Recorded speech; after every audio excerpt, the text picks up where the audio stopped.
बिस्मिल्लाहिर्रहमानिर्रहीम। किसान भाइयों अस्सलाम वालेकुम। किसान भाइयों, आज मेरी वीडियो का मौजू है पाकिस्तान में आलू की काश्त, आलू का बाई वतन, आलू का पौधा, आलू की दौरान ज़िंदगी, आलू का पहला दौर, आलू का दूसरा दौर और आलू का तीसरा दौर, आलू का चौथा दौर, आलू का पाँचवा दौर।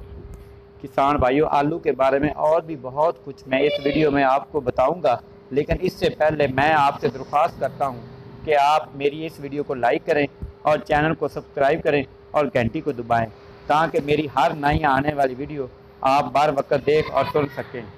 शुक्रिया।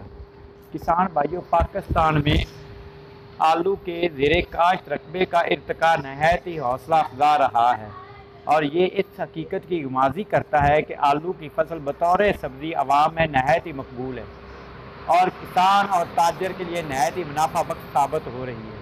किसान भाइयों, पाकिस्तान में 1950 में आलू के ज़ेरे काश्त रकबा सिर्फ 13,000 एकड़ था, जो कि बढ़ते बढ़ते 2008 में 3,81,000 एकड़ तक पहुँच गया। किसान भाइयों, गोया सालाना औसत बढ़ोतरी 5% से ज़्यादा रही। वतन अजीज़ में आलू की कुल ज़ेरे काश्त रकबे में से पंजाब में तकरीबन 3,50,000 एकड़ 92%, खैबर पख्तूनख्वा में 22,000 एकड़ 6.2%, जबकि बलूचिस्तान में 7,500 एकड़ यानी कि 1.5% और सबसे कम सिंध में जहाँ सिर्फ 1,000 एकड़ 0.3% पर का आलू काश्त होता है। किसान भाइयों, इसी तरह इस इलाके के दौरान पैदावार फी एकड़ में भी नुमाया तरक्की नज़र आ रही है, जो कि 4 टन फी एकड़ से बढ़कर अब 9.12 टन फी एकड़ है और इसमें मजीद बेहतरी की गुंजाइश अभी बहुत बाकी है। किसान भाइयों, आलू की पैदावार का मरकजी इलाका ज़िला उकाड़ा और साहिवाल के इर्द गिर्द के अजला है। ज़िला उकाड़ा आलू की पैदावार में सरफरिस्त है, जहाँ 1,20,000 एकड़ से ज़्यादा रकबे पर आलू काश्त किया जाता है और इसी वजह से उकाड़ा और इसकी तहसील दीपाल पर पाकिस्तान में आलू की सबसे बड़ी मंडी भी है। किसान भाइयों, पैदावार में दूसरे नंबर पर साहिवाल 52,000, तीसरे नंबर पर पाकपतन शरीफ 42,000, चौथे नंबर पर कसूर 32,000 एकड़ है।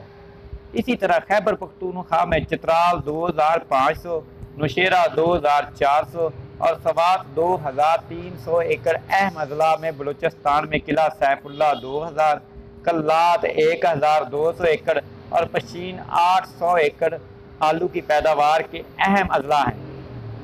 किसान भाइयों, मुतज्जा वाला आदादोशुमार चंद साल पुराने हैं, जबकि नए आदादोशुमार बहुत ही ज़्यादा हौसला अफजा है। मुल्की सतह पर आलू की पैदावार बढ़ाने के अहम तरीन तरीके दो हैं। पहला उफ़की हार्नेज, दूसरा तरीका यानी आलू का ज़ेरे काश्त रकबा बढ़ाकर, दूसरा अमूदी वर्टिकल यानी कि फी एकड़ पैदावार बढ़ाकर आलू का रकबा बढ़ाना मुनासिब नहीं, क्योंकि इसका बराह रास्त असर गंदम और दूसरी रबी की फसलात के रकबे में कमी का सबब बनता है। इसलिए ज़रूरी है कि अमूदी तरीका अपनाया जाए और आलू की पैदावार फी एकड़ बढ़ाने में तवज्जो दी जाए। इस सिलसिला में काश्तकार हज़रात की रहनुमाई के लिए माहिरीन की तहकीकात और सिफारिशात की रोशनी में आलू के पौधे की बढ़ोतरी के मुख्तलिफ मदार, जदीद पैदावारी टेक्नोलॉजी के मुतल्लक बुनियादी अवामल और मुख्तलिफ औजार में दरकार मुदाखल का तफसीलन तज़किरा किया जाना बहुत ही ज़रूरी है। किसान भाइयों, आलू का पौधा सब्जियों के एक अहम ख़ानदान सोलेनेसी से तल्लक रखता है। इस ख़ानदान में आलू के अलावा दीगर बड़ी बड़ी सब्जियों में टमाटर, बैंगन, शिमला और दूसरी मिर्चें शामिल हैं। किसान भाइयों, शजरी टमाटर और मैक्सिकन टमाटर का तल्लक भी इसी ख़ानदान से है। दुनिया की सबसे नापसंदीदा और ज़हरनाक फसल तंबाकू और बतौर दवा इस्तेमाल की जाने वाली बूटी मक्कू दतूरा भी इसी ख़ानदान के मेंबर हैं। किसान भाइयों, आलू की बेल मुख्तलिफ इक़साम के लिहाज से 2-2.5 फुट तक कद कर लेती है और फूल आने पर मुरझा कर ख़त्म हो जाती है। फूलों की पत्तियां सफ़ेद, गुलाबी, सुर्ख और नीले रंगों में होती हैं, मगर फूल का दरमियानी हिस्सा हमेशा ज़्यादा जर्द या पीले रंग का ही होता है। किसान भाइयों, सर्द मौसम में इन फूलों से छोटी छोटी डोडियाँ भी बन जाती हैं और पकने पर इनमें से हर एक में कमोबेश 300 बीज होते हैं, जिन्हें असली तुखमी बीज कहते हैं। आम मैदानी इलाकों में सर्दी कम होने की वजह से फूलों पर डोडियाँ नहीं बनती और बेलें मुरझा कर ख़त्म हो जाती हैं। आलू के तहकीकाती अदारों के माहिरीन हकीकी बीज बनाने के लिए मरी की तरह ठंडे पहाड़ी मकामात पर तजर्बाती मरकज़ कायम करते हैं, जहाँ सर्दी का दौरानिया काफ़ी लंबा चलता है और बीज बनाने के लिए बहुत ही मुनासिब है। किसान भाइयों, आलू आसार कदीमा से ज़ाहिर होता है कि आलू पहले पैर जनूबी अमेरिका के मुल्क पेरू में तकरीबन 5000 से 8000 साल कबल मसीह ज़ेरे काश्त आया, और ख्याल किया जाता है कि 16वीं सदी के आखिर में आलू पेरू के इस दौर के स्पेनी हुक्मरानों की तवज्जो से यूरोप पहुंचा और वहां से हुकूमती अदारों और ताजरों के ज़रिए एशिया, अफ्रीका और दुनिया के दूसरे ममालिक में फैला। माखुज़ मुबदा होने की निस्बत से आलू का सबसे बड़ा बैनुल-अक़वामी तहकीकाती अदारा पेरू के शहर लीमा में कायम किया गया। इस तहकीकाती अदारे में आलू की कदीम व जदीद हज़ारों इक़साम का जुर्म प्लाज़म मौजूद है, जो पूरी दुनिया में आलू के तहकीकाती अदारों और ज़राई साइंसदानों की ज़रूरत के मुताबिक मुहैया किया जाता है। इस जुर्म प्लाज़म को इस्तेमाल में लाते हुए आलू के ब्रीडर और माहिरीन अब तक आलू की हज़ारों इक़साम काश्तकारों के लिए मुहैया कर चुके हैं, और एक अंदाजे के मुताबिक इस वक्त भी आलू की 4000 से ज़ायद इक़साम मुख्तलिफ ममालिक में ज़ेरे काश्त हैं। किसान भाइयों, आलू के पौधे का काश्त से बर्दाश्त तक का दौरान ज़िंदगी 5 अदवार में तकसीम किया जाता है। इन 5 अदवार के दौरान आलू के नशोनुमा के मुतल्लिक़ अहम निकात का मुख्तसर जिक्र दर्ज झैल है। पहला दौर। पहले दौर में काश्त के बाद बीज पर मौजूद अंकों से शगुफ़े फूट कर ज़मीन की तहों से बाहर निकलते हैं और जड़ें बनना शुरू हो जाती हैं। किसान भाइयों, जड़ें तेज़ी से बढ़ती हैं। इसी दौर में पौधे की ग़िज़ाई ज़रूरियात का इन्हिसार सिर्फ ट्यूबर पर होता है। मौसम के लिहाज से ये दो से 2.5 हफ्तों में मुकम्मल हो जाता है। किसान भाइयों, आलू का दूसरा दौर। दूसरे दौर में जड़ों की कारकर्दगी और आलू में मौजूद खुराक की इज्जा की बदौलत बढ़ोतरी का अमल बहुत ही तेज़ हो जाता है। शगुफ़ों से पत्ते बनते हैं और अमले तलीफ तेज़ी से जारी हो जाता है। उभरते हुए तनों पर तीनियाँ भी बनना शुरू हो जाती हैं और जड़ों के साथ साथ ज़ेरे ज़मीन जड़ नुमा तने भी बनकर सतह ज़मीन की तरफ उभरना शुरू हो जाते हैं। पहला और दूसरा दौर आलू की वैरायटी और मौसम की शिद्दत के ज़ेरे असर 25 से 70 दिनों में मुकम्मल हो जाता है। ये दौर मैदानी गर्म इलाकों में मुख्तन और पहाड़ी इलाकों में काफ़ी तवील हो सकता है। आलू का तीसरा दौर।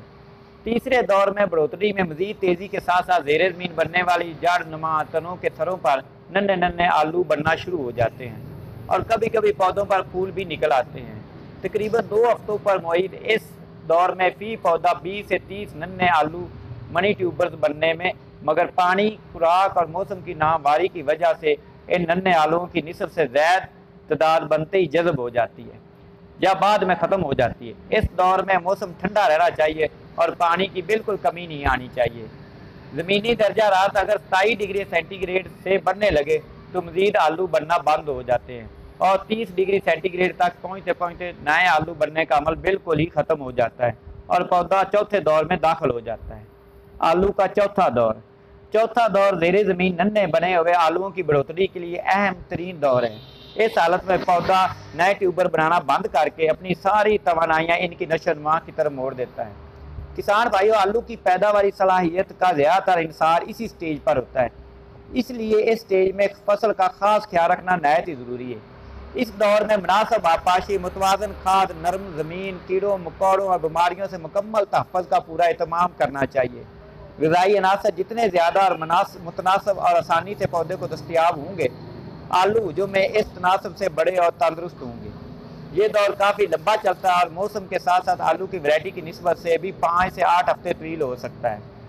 किसान भाइयों, इस स्टेज पर आलू पूरे सैज हासिल कर लेते हैं और पुख्तगी के लिए 5वें दौर में दाखिल हो जाते हैं। आलू का 5वां दौर। 5वें दौर में अमले तलीफ कम होते होते ख़त्म हो जाता है, पत्ते जर्दी मैल या स्याह होकर गिर जाते हैं और बालाकर बेलें ख़त्म हो जाती हैं, आमतौर पर काट दी जाती हैं।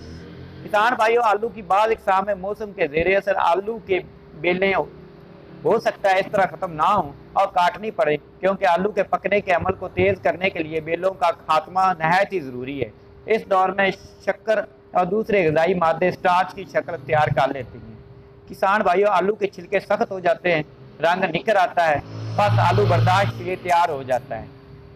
किसान भाइयों, आलू के मतलब ये भी बताते चले कि ज़ेरे ज़मीन बनने वाला ट्यूबर आलू की बेल की जड़ें नहीं होती, बल्कि इनका शुमार खसूसी तनों में होता है। इस खसूसियत की वजह से ट्यूबर छोटे आलू बनने के बाद नीचे गहराई की तरफ जाने के बजाय ऊपर सतह ज़मीन की तरफ उभरते हैं। इसलिए इन्हें रोशनी से बचाने और इनके हिफाजत के लिए बेलों की जड़ों पर नरम मिट्टी की मोटी तह चढ़ाई जाती है। अगर मिट्टी की मोटी तह ना चढ़ाई जाए तो सूरज की रोशनी से आलू में मादा तलीब बनना शुरू हो जाता है, जिसकी वजह से इनका रंग खराब हो जाता है, पकने में सख्त और बेमज़ा हो जाते हैं।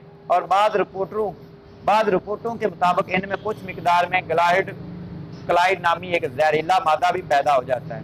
अलबत्ता ऐसे आलूओं में मादा की मिकदार इतनी कम होती है कि खतरनाक हद तक नहीं पहुंच पाती। लिहाजा घर के इस्तेमाल के लिए आलू खरीदते वक्त सब्जी में रंगत वाले आलू हरगज़ ना खरीदें। किसान भाइयों, अगर आपको मेरी ये वीडियो पसंद है तो मेरे चैनल को ज़रूर लाइक करें। अल्लाह ताला हम सब का हामी नासर हो। अल्लाह हाफिज़।